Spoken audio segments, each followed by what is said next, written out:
Hello hello hello hello hello, क्या आवाज आ रही? Hello hello hello. ओके, चलिए देखिए, कल हमने जहाँ तक क्वेश्चन कर लिए थे उसके आगे आज हम कंटिन्यू करेंगे। कल हमने कितने क्वेश्चन कर लिए थे बेटा, बताओ एक बार। ओके, 24 क्वेश्चन कर लिए थे। If theta is an acute angle then sine cube theta plus cos cube theta, exactly. नहीं, उसके बाद एक क्वेश्चन था, क्वेश्चन नंबर 25, लाइन वाला। हाँ, ये लाइन वाला भी कर दिया, 25 भी कर लिया था। नाउ क्वेश्चन नंबर 26 से कंटिन्यू करते हैं। क्वेश्चन नंबर 26 है आज का। देखिए, तो क्वेश्चन नंबर 26 से कंटिन्यू करेंगे। क्वेश्चन नंबर 26, देखिए पेपर में क्वेश्चन नंबर 26 क्या कह रहा है। If x minus 1 is a factor of the polynomial px equal to x cube plus a x square plus 2b। So अपने पास जो पॉलिनोमियल है px इक्वल टू है x cube plus a x square plus कितना 2b, and one more equation is given that is a plus b equals to 4। तो आपको कह रहा है कि x माइनस 1 इसका फैक्टर है। भाई x माइनस 1 अगर फैक्टर है, मतलब x माइनस 1 इक्वल टू 0 कर दो तो रूट कितना निकल आएगा, x equal to 1। x equal to 1 क्या हो जाएगा, इसका रूट्स आ जाएगा। आएगा कि नहीं आएगा? x इक्वल टू 1 जो है इसका रूट आ जाएगा। एंड क्या प्रोसीजर होती है, ये प्रोसीजर ये होती है कि जो रूट होता है, रूट अगर आप खिला देते हो तो वैल्यू कितनी हो जाती है, 0। मतलब पॉलिनोमियल की 1 पर वैल्यू कितनी होगी, 0। बेटा यहां ध्यान दो, पॉलिनोमियल की 1 पर वैल्यू क्या होगी, 0। ठीक है ना। देखो ये जो चैप्टर ना अपना पॉलिनोमियल, अभी जो अपने पास आने वाला है ये क्वाड्रेटिक इक्वेशन सेकंड हाफ में है ना, सेकंड में है ना क्वाड्रेटिक। तो क्वाड्रेटिक बिल्कुल जो है वो एकदम पॉलिनोमियल के जैसा ही है। तो अगर आपको पॉलिनोमियल बनता है तो क्वाड्रेटिक भी बन जाएगा। तो P1 इक्वल टू 0 है। सो 1 की वैल्यू रखो, तो 1 का क्यूब माइनस 2 इंटू 1 का square plus 2 of b equal to 0। So क्या बन जाएगा, ए भी तो है भाई, ए एक्स स्क्वायर है ना, मैंने 2 क्यों कर दिया, है ना। तो ए एक्स स्क्वायर मतलब a इंटू 1 का square plus 2b equal to कितना हो जाएगा, 0। तो ये कितना आ गया, 1 minus a plus 2b equal to कितना, 0। सो क्या कंडीशन बन गई यहाँ पर, इक्वेशन क्या बन गई, इक्वेशन जनरेट हो रही है माइनस ए और प्लस 2b इक्वल टू, ये इधर जाएगा माइनस का 1, तो इसको अपन माइनस साइन मल्टीप्लाई कर दो, तो a और माइनस का 2b इक्वल्स टू कितना हो गया, प्लस 1। एक इक्वेशन ये बन गई इसकी मदद से, रूट्स की मदद से। और दूसरी इक्वेशन आपको ये दी गई a plus b equals to 4। तो आपसे क्या कह रहा है, तो आपसे कह रहा है a और b की वैल्यू निकालनी है। चलो दोनों को ऐड कर लो, सब्ट्रैक्ट कर लो। तो एक इक्वेशन है a minus 2b equals to 1 और दूसरी इक्वेशन है a plus b equals to 4। दोनों को क्या कर दो भाई, हमें इसको सॉल्व करना है तो माइनस कर दो। तो ये माइनस, ये प्लस, ओ ये भी माइनस होगा ना, और ये भी क्या, माइनस। इससे ये कैंसिल, 2b माइनस बी कितना हो गया, माइनस 3b, और 1 माइनस 4 माइनस 3, माइनस से minus cancel, b equal to कितना आया, 1। अब a plus b equal to 4 है, a plus b equal to 4 है, मतलब a प्लस 1 इक्वल टू 4। तो a इक्वल टू कितना, 3। तो आंसर आएंगे a equals to 3 and b equals to 1। तो करेक्ट आंसर डी है इसका, a equal to 3 and b equal to 1। समझ में आया? कोई दिक्कत है क्या इसमें, पक्का ना? चलो ठीक है। अब देखो अगली बात क्या है, हाँ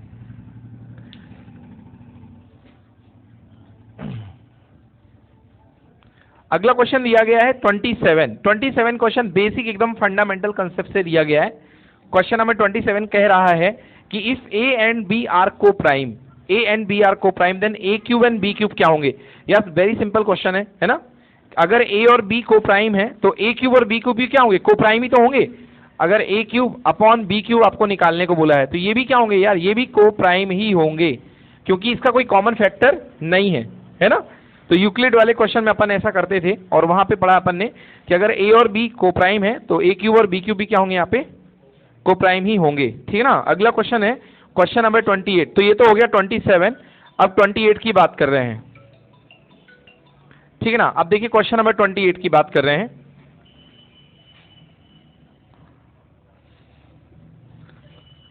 Question number 28, the area of a square that can be inscribed in a circle of area this, the area of the square that can be inscribed in a circle of the area this centimeter square is। ये बहुत अच्छा question कहा जा सकता है, ठीक ठाक question है ये। कह रहा है कि एक स्क्वायर का एरिया बताओ जिसको आप इस एरिया के सर्कल के अंदर बना सकते हो।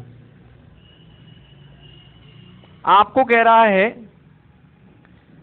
कि आपके पास जो है ये है आपके पास, क्या दिया गया आपके पास, ये the area of the square that can be inscribed in a circle, मतलब जो सर्किल का एरिया है वो इतना दिया गया है, मतलब पाई आर स्क्वायर कितना दिया गया आपको, पाई आर स्क्वायर दिया है 1408 डिवाइडेड बाई 7 सेंटीमीटर स्क्वायर, ये दिया गया सर्किल का एरिया। कह रहा है कि उस सर्किल के अंदर बन पाने वाले स्क्वायर का एरिया बताओ, उस सर्किल के अंदर बन पाने वाले किसका एरिया बताओ, स्क्वायर का एरिया। चलो भाई देखो जरा, स्क्वायर की बात तो कर दी है, ठीक है अच्छी बात है।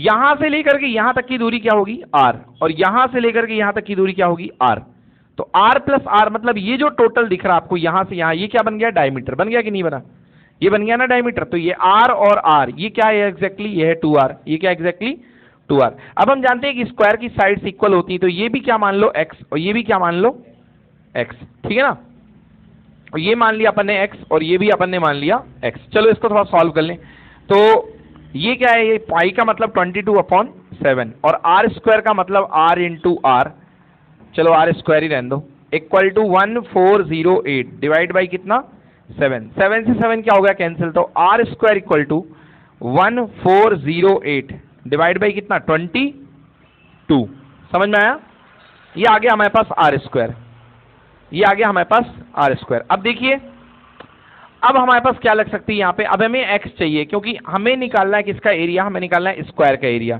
तो अगर x साइड ये है, x साइड ये, तो स्क्वायर का एरिया क्या हुआ, साइड इंटू साइड, तो एरिया ऑफ स्क्वायर, स्क्वायर का जो एरिया निकलेगा वो क्या निकलेगा यार, निकलने वाला है एक्स स्क्वायर, है ना। तो हमें एक्स स्क्वायर निकालना है, चलो कैसे निकालेंगे एक्स स्क्वायर, देखो x square side into side, तो इसके लिए पाइथागोरस थ्योरम लगाओ। तो पाइथागोरस थ्योरम कहेगी बेस का square plus hypotenuse square equal to base square plus hypotenuse square equal to sorry base square plus perpendicular square equal to hypotenuse square, और hypotenuse यहाँ पे 2r है, तो 2r का स्क्वायर कितना हो गया 4r स्क्वायर, ये क्या हो गया यार 2x स्क्वायर हो गया, और 2x स्क्वायर इक्वल टू कितना हो गया 4r स्क्वायर, तो x स्क्वायर इक्वल टू कितना हो जाएगा 4r स्क्वायर बाई 2, मतलब कि कितना 2r स्क्वायर। मजे आ गए भाई, 2r स्क्वायर हो गया यहाँ पे।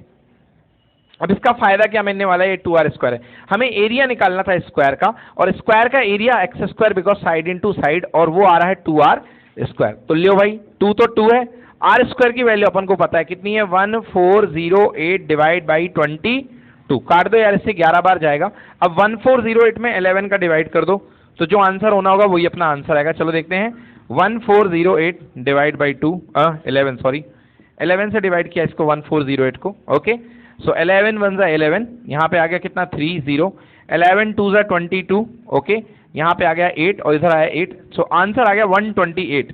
ऑप्शन में है क्या, बिल्कुल है, आंसर आया 128 सेंटीमीटर स्क्वायर, मतलब ये जो एरिया ऑफ द स्क्वायर बन रहा है आपका, ये कितना होगा, इसका स्क्वायर का एरिया होगा 128 सेंटीमीटर स्क्वायर। चलिए तब तक इसको नोट करिए, मैं थोड़ा इंक भर लूं, है ना। थोड़ा सा देखिए डार्क नहीं हो पाया यहाँ पे, इस तरफ बता देते एक बार में।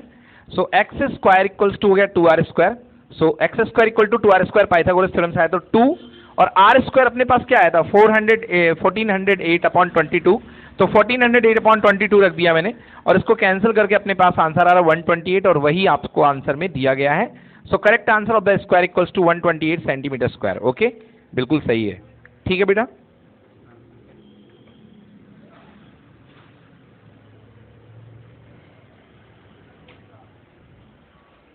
चलिए अगला क्वेश्चन मैं पढ़ रहा हूं, क्वेश्चन नंबर 29। देखिए if 4, -2, 7, -2 and 7 c equal to 7, 9 are the vertices of a triangle ABC, then triangle ABC. यार बहुत ही सिंपल क्वेश्चन है, आपको 3 वर्टाइसेस दिए गए हैं, है ना, 3 वर्टाइसेस आपको दिए गए हैं एबीसी। तो करना क्या है, डिस्टेंस फॉर्मूले का इस्तेमाल करके, आपको डिस्टेंस फॉर्मूले का इस्तेमाल करके 3 लेंथ निकालनी है, AB, BC और CA, तीनों डिस्टेंस निकालो। अगर 2 डिस्टेंस इक्वल आ रही मतलब आइसोसेलस है ना, अगर तीनों डिस्टेंस इक्वल आ रही मतलब इक्विलैटरल है, और अगर पाइथागोरस थ्योरम सेटिस्फाई हो रही मतलब 2 साइड के स्क्वायर का सम तीसरे के स्क्वायर के इक्वल आ रहा मतलब राइट एंगल ट्रायंगल है, और अगर आइसोसेलस के साथ साथ पाइथागोरस भी सेटिस्फाई हो रही, इसका मतलब क्या है राइट एंगल आइसोसेलस ट्रायंगल। समझ गए, तो इसको कराने की जरूरत है क्या, कर लोगे ना, बस इसमें तीनों डिस्टेंस AB, BC, AC निकाल लीजिएगा और वो हो जाएगा, है ना। चलिए टाइम टेकिंग क्वेश्चन है। अगला क्वेश्चन है if alpha beta, question number 30, question number 30 है, तो कहां कर लिया 29 भी कर लिया अपन ने। अब क्वेश्चन नंबर 30 की बात कर रहे हैं। If alpha beta are the zeros of the quadratic polynomial px equal to x square minus kx plus 6 plus 2 times of 2k minus 1, then k की वैल्यू क्या होगी जब alpha plus beta equal to half of alpha beta. चलो भैया थोड़ा अच्छा question है ये। सो आपके पास जो पॉलिनोमियल गिवन है, this is question number 30। Polynomial आपके पास गिवन है वो क्या है, एक्स स्क्वायर माइनस के plus 6 times of x plus 2 times of 2k minus 1, ठीक है ना। ये आपके पास पॉलिनोमियल गिवन है। कह रहा है कि कंडीशन क्या दी है, कंडीशन गिवन है alpha plus beta is equals to half of alpha beta. Okay, so simple, this is alpha plus beta equal to minus b upon a, minus b upon a. तो minus B की value है कितना, minus का के plus 6, तो minus minus क्या हो गया प्लस, के प्लस 6 अपॉन ए। ए तो कितना 1 है, यहाँ पे एक्स स्क्वायर का कोएफिशिएंट कितना है 1 है, equal to half of alpha into beta. Alpha into beta क्या होता है सी अपॉन ए, तो यार सी कितना है 2 टाइम्स ऑफ 2k माइनस 1 और अपॉन ए, मतलब ये तो 1 ही है भाई, 2 से 2 क्या हो गया कैंसिल। मजे आ गए भाई। k प्लस 6 इक्वल टू हो गया 2k और माइनस का कितना 1। इस k को इधर ले आओ, इधर लेके आओ, तो 6 प्लस 1 इधर हो जाएगा 7 और 2k माइनस के कितना बचेगा k।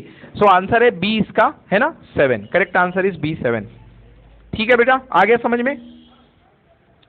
चलो कोई दिक्कत, चलो रफ कर रहे हैं इसको, है ना। ओके नेक्स्ट बात करते हैं क्वेश्चन नंबर 30 के बाद 31। 30 भी हो गया, क्वेश्चन नंबर 31 पे आइए। क्वेश्चन नंबर 31 कह रहा है if n is natural number then 2 times of 5 to the power n and 6 to the power n always ends with. ओहो भाई मजा आ गया। देखो ये अच्छा क्वेश्चन दिया है, कह रहा है कि अगर n नेचुरल नंबर है तो 2 5 to the power n plus 6 to the power n जो है किसके साथ हमेशा फिनिश होगा, मतलब ये हमेशा एंड किसके साथ होगा। ऑप्शन दिया 1 के साथ, 4 के साथ, 3 के साथ या 2 के साथ। तो बहुत बच्चे इसमें कंफ्यूज हो गए होंगे। यार देखो इसमें कंफ्यूज होने की कोई जरूरत नहीं है। आपको करना क्या है, आपको कह रहा है कि n क्या है, नेचुरल नंबर है, n क्या है, तो आप n नेचुरल नंबर क्या होता है, नेचुरल नंबर शुरुआत होती है 1 से 2 फिर 2 अप टू जाता जाता है। तो आप अपने मन से कोई भी नेचुरल नंबर ले लो। तो मैं पहले n की जगह क्या ले लेता हूं 1, क्या ले लेता हूं n की जगह 1। तो मैं गेस करता हूं 2, 5 की पावर 1 मतलब 5 और 6 की पावर 1 मतलब कितना 6। तो 2 5 प्लस 6 कितना हुआ भैया 11। तो आंसर 11 गुणे 2 कितना हो गया 22। ओके, मतलब ये जो चीज है अंदर की ऑड नंबर बन रही है और 2 से मल्टीप्लाई होके अंदर क्या बन जाएगा 2 बन जाएगा। ठीक है ना। चलो एक पे कंफर्म नहीं हुआ, मैं एक और ले लेता हूं। चलो मन नहीं भरा मेरा, मैंने n इक्वल टू 2 लेकर के देखा। तो n इक्वल टू 2, 2 5 का पावर 2 और 6 का पावर 2, 2 मल्टीप्लाई 5 की पावर 2 कितनी होती है 25 और 6 की पावर 2 कितनी होती है 36। सो कितना हो गया ये 2, 6 और 5 11, 6 प्लस 5 11, 3 प्लस 2 5 एंड 1 कितना 6। अगेन देखो 2 1 जा 2 हो जाएगा 122 आंसर आएगा। तो मजे आ गए, मतलब इसका एंड किससे हो रहा है 2 से, मतलब इसका यूनिट प्लेस क्या है 2 है। ये बहुत अच्छा क्वेश्चन था, है ना। इसमें बताना था किसके साथ ये एंड हो रहा है, तो ये किसके साथ एंड होगा 2 के साथ। समझ में आया, क्योंकि ये जो बन रहा है, ये जो टर्म बन रहा है, इसके यूनिट प्लेस में हमेशा 1 मिल रहा है, हमेशा क्या मिल रहा है 1 मिल रहा है। समझ में आया जी, कर दिया था। ओके चलिए अगला क्वेश्चन देखिए। अगला क्वेश्चन है क्वेश्चन नंबर 32। तो पहले इसको रफ तो कर दूं मैं, 32 करेंगे इसके बाद।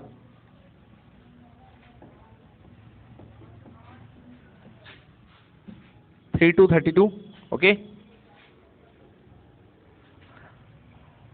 क्वेश्चन नंबर 32 देखिए, क्वेश्चन नंबर 32 क्या कहता है, the line segment joining the point this is divided by the y axis in the ratio. तो आपके पास एक लाइन सेगमेंट है और लाइन सेगमेंट आपको दिया गया है, पी पॉइंट है -3,2 एंड क्यू पॉइंट है 5,7। क्यू पॉइंट है 5,7। इसको कौन आके तोड़ रहा है, इसको आके वाई एक्सिस धूमधड़ाम करके जा रहा है। आपको कह रहा है कि वाई एक्सिस इसको किस रेशियो में तोड़ेगा। So you need to find m1 upon m2। यार इसकी सीधी शॉर्ट ट्रिक होती है m1 अपॉन m2। जो वाई एक्सिस होता है वो तोड़ता है -x1 रेशियो x2 में। किसमें तोड़ता है -x1 रेशियो x2। तो ये हो गया -x1 की वैल्यू कितनी है -3 और x2 की वैल्यू कितनी है 5। सो माइनस से माइनस कैंसिल, आंसर कितना आ गया 3/5। तो चलो चेक करता हूं मैं, ऑप्शन में है क्या 3/5। बिल्कुल है भाई, आंसर नंबर डी है 3/5 एग्जैक्टली। डन, क्लियर है। चलिए नेक्स्ट क्वेश्चन 33 देखेंगे। क्वेश्चन नंबर 33 ये रफ कर रहा हूं। क्वेश्चन नंबर 33 देखेंगे सभी लोग। If a cot theta plus b cosec theta equal to p and b cot theta plus a cosec theta equal to q then p square minus q square. भैया अच्छा question आपसे पूछ लिया गया है, मजेदार क्वेश्चन पूछा गया है आपसे। क्या पूछा गया, कह रहा कि p की वैल्यू जो दी गई है वो दी गई है a cot theta plus b cosec theta, और जो q की वैल्यू दी गई है वो दी गई है आपको b cot theta plus a cosec theta, cosec theta. तो आपको बताना है P square minus q square की वैल्यू। तो आपको P square minus q square की वैल्यू बतानी है। ओके, तो आपको करना क्या, पी स्क्वायर मतलब a cot theta, p square means बताना है मतलब आपको a cot theta. Okay, a cot theta, a cot theta plus b cosec theta का होल स्क्वायर, और Q मतलब b cot theta plus a cosec theta का whole square. ये अपन को वैल्यू चाहिए, अपन को ओह माइनस है ना, तो यहां पे क्या आएगा माइनस, ये अपन को वैल्यू चाहिए। हमको इसकी वैल्यू बतानी है कि इसकी वैल्यू क्या होगी। ओके ओके, तो हमें इसकी वैल्यू बतानी है, तो देखते हैं इसकी वैल्यू कैसी होगी। देखो एक तो मेरे पास ये मेथड है डायरेक्टली, पहले मैं इसको पूरा सॉल्व करा देता हूं, फिर इसके बाद एक शॉर्ट ट्रिक भी मेरे हिसाब से यहां पे लग सकती है। ओके चलो, तो एक काम करो, क्या करा जाए, क्या करा जाए, चलो सॉल्व करते हैं। इसको ओपन कर दो, तो इसको ओपन करोगे तो क्या आएगा, a square cot square theta plus b square cosec square theta plus 2ab cot theta cosec theta. Okay, and यहां पे आएगा minus b square cot square theta minus a square plus a square cosec square theta plus 2ab cot theta cosec theta. यार चलो इसको अब open कर दो, तो ये क्या हो गया, a square cot square theta plus b square cosec square theta plus 2ab cot theta cosec theta minus b square cot square theta minus a square cosec square theta और minus 2ab cot theta cosec theta. तो देखो ये 2ab cancel हो गया है। Okay, अब देखो यहां पे है a square cot square theta minus a square cosec square theta. तो यदि मैं ए स्क्वायर कॉमन ले लूं तो cot square theta minus cosec square theta. हाँ जी, बनेगा कि नहीं बनेगा? अगर मैं ए स्क्वायर कॉमन ले लूं, ए स्क्वायर यदि मैं कॉमन ले लूं, देखो ध्यान से, तो ए स्क्वायर यदि मैंने कॉमन ले लिया तो कॉट स्क्वायर थीटा माइनस क्या बन गया, कॉसेक स्क्वायर थीटा। और यदि मैंने यहां से प्लस बी स्क्वायर कॉमन ले लिया तो कॉसेक स्क्वायर थीटा और माइनस कॉट स्क्वायर थीटा। बोलो बनेगा कि नहीं बनेगा? बनेगा ना। ओके, अब देखो क्या होती है आइडेंटिटी। आइडेंटिटी हमारे पास जो होती है थर्ड नंबर की, वो होती है cosec square theta equal to 1 plus cot square theta. ये लो जी, तो cosec square theta minus cot square theta, cosec square theta minus cot square theta क्या बनेगा, 1 बनेगा।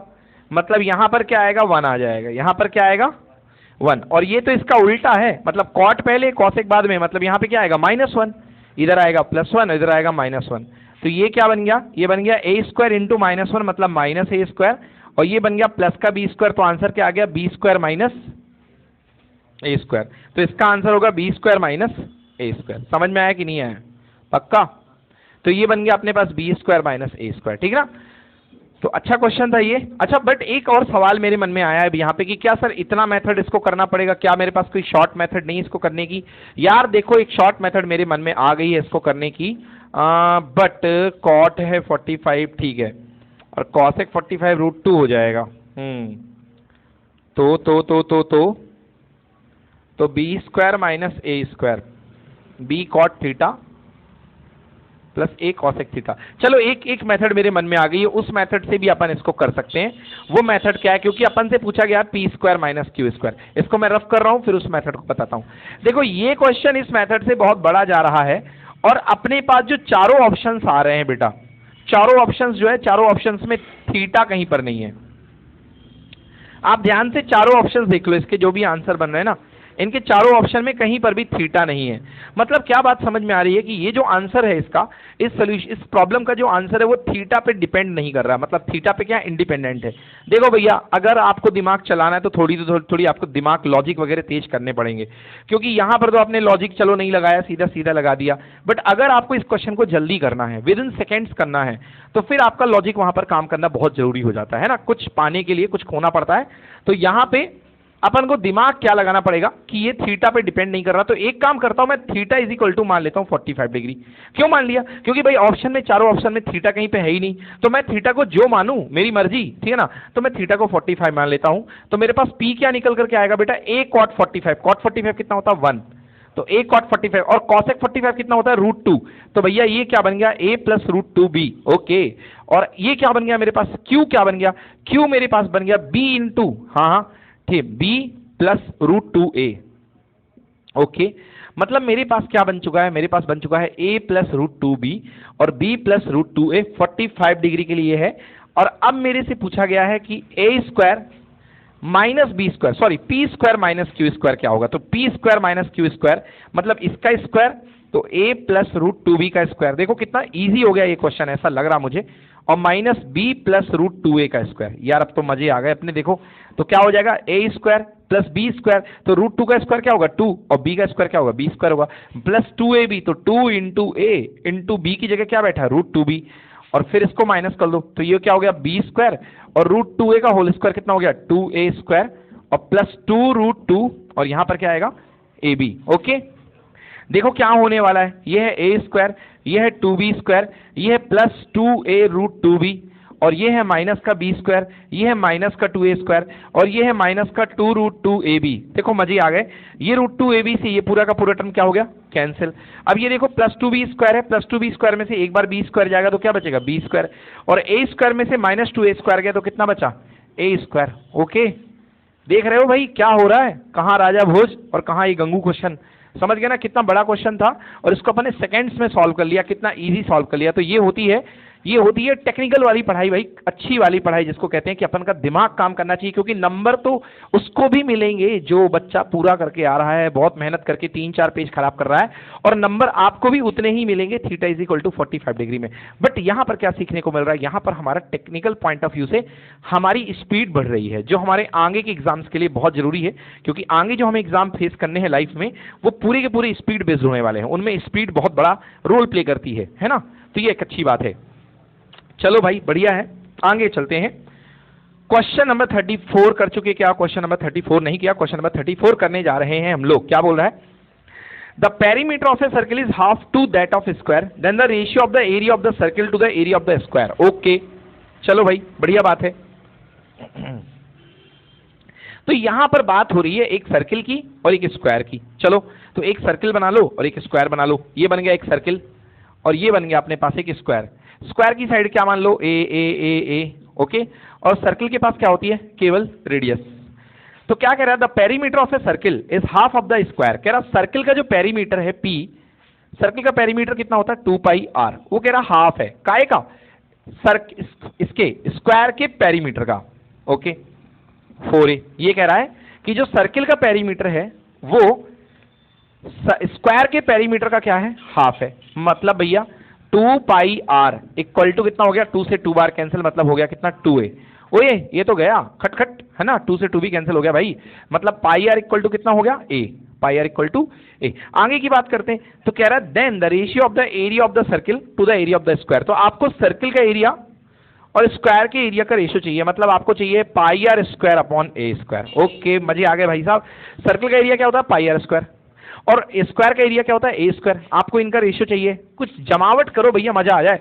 तो पाई, क्या मैं इसको r बाई ए का होल स्क्वायर नहीं लिख सकता हूं? बिल्कुल लिख सकता हूं सर, r बाई ए का होल स्क्वायर लिख सकता हूं, क्यों नहीं लिख सकता हूं? अब यहां से देखो बच्चा, यहां से r और यहां से आएगा a नीचे, तो पाई कहां जाएगा? नीचे। मतलब ये क्या बचेगा? 1/पाई। बनेगा कि नहीं बनेगा? बस पकड़ गया क्वेश्चन भाई, बच गई पूंगी इस क्वेश्चन की। r के नीचे a ले आओ और इसके नीचे क्या चला जाएगा? पाई। तो ये हो गया पाई, और r अपॉन a मतलब क्या? 1/पाई का होल स्क्वायर। तो पाई इंटू 1/पाई का हो गया क्या? स्क्वायर। एक से पाई कैंसिल हो गया। आंसर कितना आया? 1/पाई। ऑप्शन में क्या है भाई? 1/पाई है क्या? ऑप्शन में 1/पाई नहीं है, थोड़ा सा घुमा के दिया गया 1। पाई की वैल्यू क्या होती है? 22/7। तो पलटी मार के क्या आएगा? 7 ऊपर, तो आंसर आ गया है 7/22। D option correct. ठीक है ना? मजेदार है, समझ में आ गया?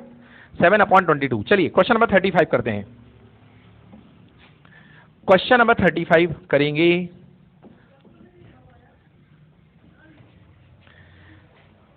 क्वेश्चन नंबर 35 क्या कह रहा है? अ dice is rolled twice. Okay, एक डाइस को दो बार फेंका गया है, मतलब टोटल सैंपल स्पेस कितने होंगे भैया? 36 होंगे total sample space. The probability that 5 will not come up either time is. तो प्रोबेबिलिटी बताना है कि आपके पास जो 5 है किसी भी बार ना आए, ना पहली बार ना दूसरी बार। Okay, not come up either time. कह रहा है 5 एक भी बार, किसी भी बार, एक बार मतलब आइदर कभी भी नहीं आना चाहिए। तो देखो भैया 5 के केसेस अपन को माइनस करने हैं, समझ गए ना? तो देखिए 5 के केसेस जब आप टेबल बनाते हैं तो एक तो चलता 5,1, 5,2, 5,3, 5,4 और क्या 5,5 और 5,6। क्यों होता है कि नहीं होता? इनमें देखो, इनमें सब में 5 एक बार आ रहा है, तो ये केसेस भी जाएंगे, इनको हटाना पड़ेगा। और कौन सा केसेस हटाना पड़ेगा यार? और केसेस आपको हटाना पड़ेगा। पहला केस जो बनेगा यहां पर बनेगा, जो बनेगा 1,5, दूसरा क्या बनेगा 2,5, तीसरा क्या बनेगा 3,5, चौथा क्या बनेगा 4,5, फिर पांचवा बनेगा 5,5 और छठवां क्या बनेगा 6,5। तो इतने ही तो केसेस हैं जिनमें 5 नहीं आता है, चाहे एक बार या दो बार। तो इन सबको हटाना है। टोटल काउंट कर लो 1 2 3 4 5 6 है ना, 6 7 8 9 10 11। ओके, मतलब टोटल कितने केसेस हटाने अपन को? 11 केसेस। कितने केसेस? 11 केसेस। 1 2 3 4 5 6, ठीक है, बिल्कुल 11 केसेस हटाने हैं। तो अपने पास जो प्रोबेबिलिटी आएगी वो क्या होगी? Favourable cases upon total cases. तो भैया अपने पास 11 केस रिमूव कर दो, तो 36 में से 11 गए तो कितना बचा भैया? 25। तो ऊपर है 25 केसेस, नीचे है 36, तो आंसर होगा 25/36। करेक्ट आंसर है डी। आ गया समझ में ना? ओके भैया, नॉट कम बोला है बेटा, वही वहां पे गलती हो गई, नॉट कम। अगर कम बोला होता तो 11/36, बट यहां पर नॉट कम बोला गया है ना बेटा, वही नॉट में पंगा है, देख लो, है ना? हाँ, अगर बोला होता कि आ जाए तो ऐसा है ना। चलो बढ़िया।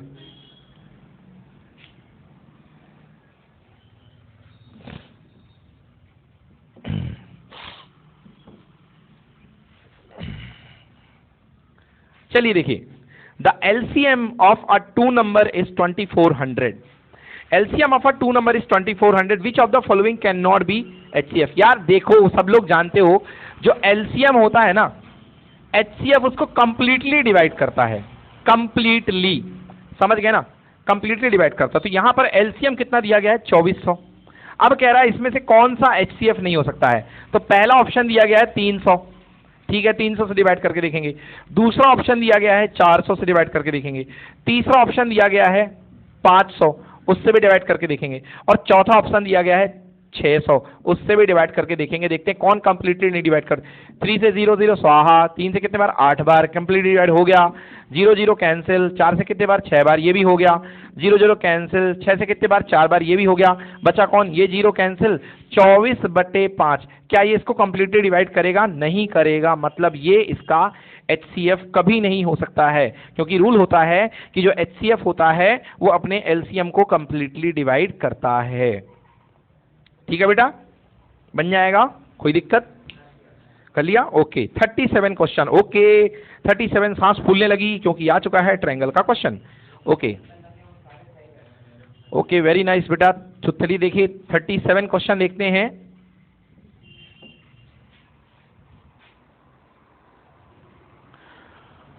Question number 37।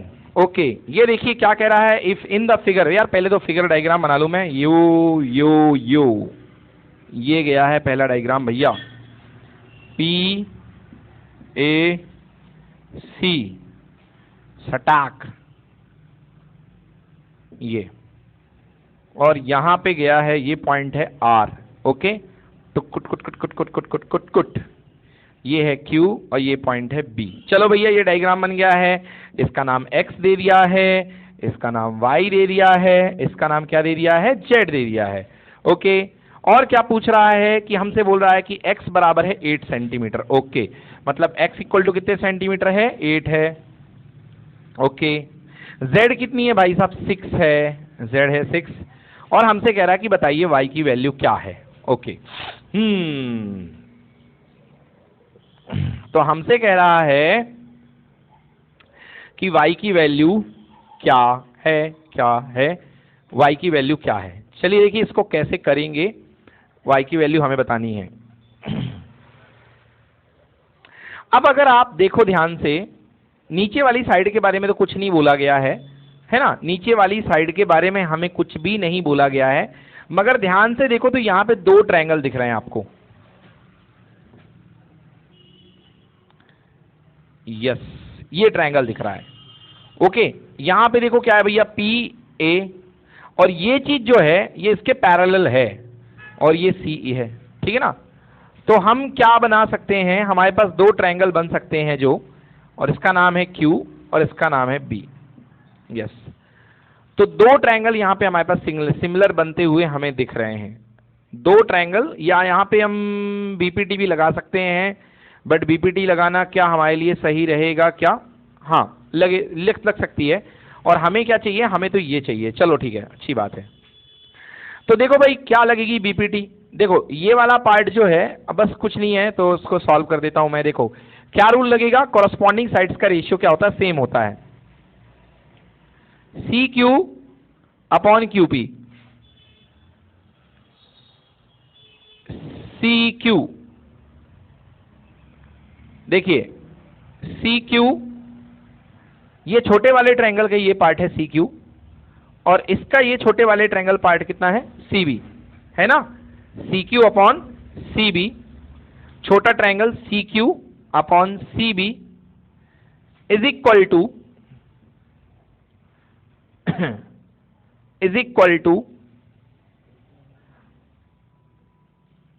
CQ। ऐसा कर लो, एक काम करो, बेस्ट तरीका है, छोटा वाला इसका ले लो CQ, और बड़ा वाला क्या अपने पास CP, ठीक है, ऐसा सही रहेगा।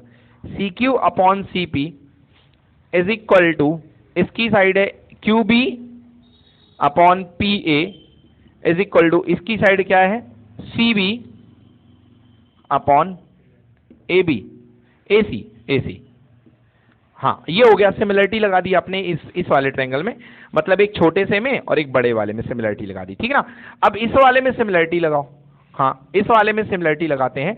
ये जो इधर से गया हुआ है, यूं गया है A से लेके, है ना, इधर A है और ऐसा गया है, यहाँ पे क्या है R है ना, उधर तो R था ही नहीं, और यहाँ पे C है, और ये गया है इधर पे Q है, और इधर पे क्या है B है। चलो ठीक है, ये गया हुआ है। तो अगर आप इस पे सिमिलरिटी लगा रहे हो, ये है A, हाँ ठीक है, अगर आप इस पे सिमिलरिटी लगा रहे हो तो ध्यान से देखो यार, CQ CB एंड A, ठीक है, बिल्कुल सही है। तो अब देखिए अगर आप इस पे सिमिलरिटी लगा रहे हैं तो इसमें छोटा ट्रायंगल एक बन रहा है ये वाला, और एक छोटा बड़ा ट्रायंगल इसमें ये बन रहा है। तो यदि छोटे ट्रायंगल की बात करूं तो AQ, छोटा वाला का बेस ये हो गया, मतलब ये वाली part, upon AR equal to AB upon AC equal to QB upon RC। ये हो गई सिमिलरिटी, QB अपॉन RC।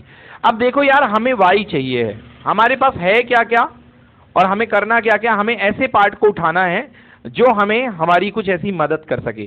तो हमें Y चाहिए, Y किस में बैठा हुआ है, QB में बैठा हुआ है, ध्यान से देखो, तो ये Y इसमें बैठा हुआ है, Y इसको बोलते हैं QB अपॉन RC। तो RC कहां दिया हुआ है, RC, ठीक है, बिल्कुल सही। तो यहां से QB अपॉन RC उठेगा, और यहां से QB अपॉन PA उठेगा। अब ध्यान से देखो आपकी, यहां पर CB upon AC, AB upon AC and CQ upon this, कोई कॉमन पार्ट इन दोनों में मैच कर रहा है क्या, QB upon RC, QB upon RC, नहीं, कॉमन पार्ट मैच नहीं कर रहा है। और ढूंढो RC, और ढूंढो, नहीं, इन दोनों में ऐसा कुछ कि कॉमन पार्ट मैच कर जाए, वो ढूंढना है। ओके, देखिए बच्चों, ये जो क्वेश्चन है ना, ये ऐसा क्वेश्चन है, अब अगर आप डायरेक्टली बहुत बड़े तरीके से जा रहे हो तो आपको प्रॉब्लम करेगा। आप एक काम करना, आपको यहां पर आपको X, Y और Z की रिलेशनशिप थोड़ी सी बनानी पड़ेगी, और ये कह लो कि ये क्वेश्चन उन बच्चों से पहले बनेगा जो इस क्वेश्चन को करके गए हैं। RD शर्मा, RS अग्रवाल, लगभग सब में ये क्वेश्चन दिया गया है। जो बच्चे इसको लगा के गए हैं, ऑलरेडी इस पर मेहनत करके गए हैं, उनसे ये क्वेश्चन इजीली बन जाएगा, बाकी सारे बच्चे इस पे सफर करेंगे। तो क्या होगा, कैसे होगा, देखो भाई, इसमें सबसे पहले आपके पास जो है एक ट्रायंगल है, आपके पास जो पहला ट्रायंगल है, इसमें आपको क्या कंसेप्ट लगाना है, एक जो ट्रायंगल आपके पास बड़ा वाला है, तो ट्रायंगल जो पहला वाला है जिसका नाम मैंने दिया है एपीसी, कहाँ है भाई एपीसी, एपीसी, ये जो लेफ्ट वाला आपको ट्रायंगल दिख रहा है, देखिए इसका परपेंडिकुलर क्या है, एक्स है, और इसके सामने ये जो परपेंडिकुलर क्या है, वाई है। तो x upon y is equal to बड़ा वाला बेस एसी और छोटा वाला बेस जो क्या बनेगा, वो बनेगा बीसी। तो x upon y equal to AC upon BC, तो y by x equal to b c by a c. ये मेरे को ए सी लेने का आइडिया क्यों आया, ये मेरे को बाद में आया जब मैंने सेकंड इक्वेशन बनाई। अभी तो मैंने आपके सामने लिख दिया, आप कहोगे सर पलट कैसे दिया, बट मेरे को सेकंड इक्वेशन बनाने के बाद ये आइडिया आया। आओ सेकंड इक्वेशन से खेलते हैं। सेकंड इक्वेशन बनेगी 6z अपॉन वाई, बड़ा वाला इसका परपेंडिकुलर z है, छोटा वाला परपेंडिकुलर y है, तो z upon y equal to बड़ा वाला बेस क्या बनेगा ए सी और छोटा वाला बेस क्या बनेगा ए बी, ये वाला है ना। तो देखो z upon y equal to a c upon a b, अब इसको पलट दिया मैंने, तो z अपॉन वाई की जगह हो जाएगा y upon z equal to a b upon a c. Okay, अब मेरे को लगा अगर मैं इन दोनों को ऐड कर देता हूं, दोनों इक्वेशन को, देखो तो नीचे तो ए सी है, ऊपर क्या बनेगा a b plus b c, a b b c, मतलब ए बी बी सी मर्ज करके क्या हो जाएगा, ए सी हो जाएगा। तो मेरे को लगा अरे वाह ये तो कैंसिल हो रहा है, तो मैंने दोनों को मर्ज कर दिया, a c b c, b c plus a b, ऊपर कितना हो गया ए सी और नीचे भी कितना हो गया ए सी, ये कैंसिल हो गए, और इधर वाई अपॉन एक्स और y upon z, y common ले लिया तो 1 upon x plus 1 upon z. Okay, तो y की वैल्यू कितनी आ गई फाइनली सॉल्व करने पर, x z upon x plus z. तो एक बहुत गजब वाली शॉर्ट ट्रिक भाई, कॉम्पिटेटिव एग्जाम के लिए एक धमाकेदार ट्रिक बन रही है, बहुत ज्यादा आएगा ये question. y is equal to आजू बाजू वाले दोनों जो दिए हैं उनको ऊपर मल्टीप्लाई करो और नीचे क्या कर दो, जोड़ दो, नीचे क्या कर दो, जोड़ दो। ओके, तो आपको थोड़ा याद रखना पड़ेगा, ऊपर चलेगा मल्टीप्लिकेशन और नीचे चलेगा एडिशन, ऊपर क्या चलेगा मल्टीप्लिकेशन, नीचे चलेगा एडिशन। तो ऐसा कोई भी क्वेश्चन आ जाए, आपको ये दिया हो ये दिया हो, ओके, तो ऊपर क्या करो, दोनों को मल्टीप्लाई करो, क्या करो मल्टीप्लाई। तो ट्रिक कैसे बन सकती है, देखो ये देखो मल्टीप्लाई जैसा दिख रहा ना, तो ऊपर क्या करो मल्टीप्लाई करो और नीचे क्या करो एडिशन करो। तो ऐसे ट्रिक बना लिया अपन ने, ठीक है, समझ में आया। ओके फ्रेंड्स, तो आज था ये सेकंड पार्ट, इसका थर्ड पार्ट हम लोग कल कंटिन्यू करेंगे। Thank you so much for being with Lokesh sir unlimited study zone. Have a nice day, bye bye.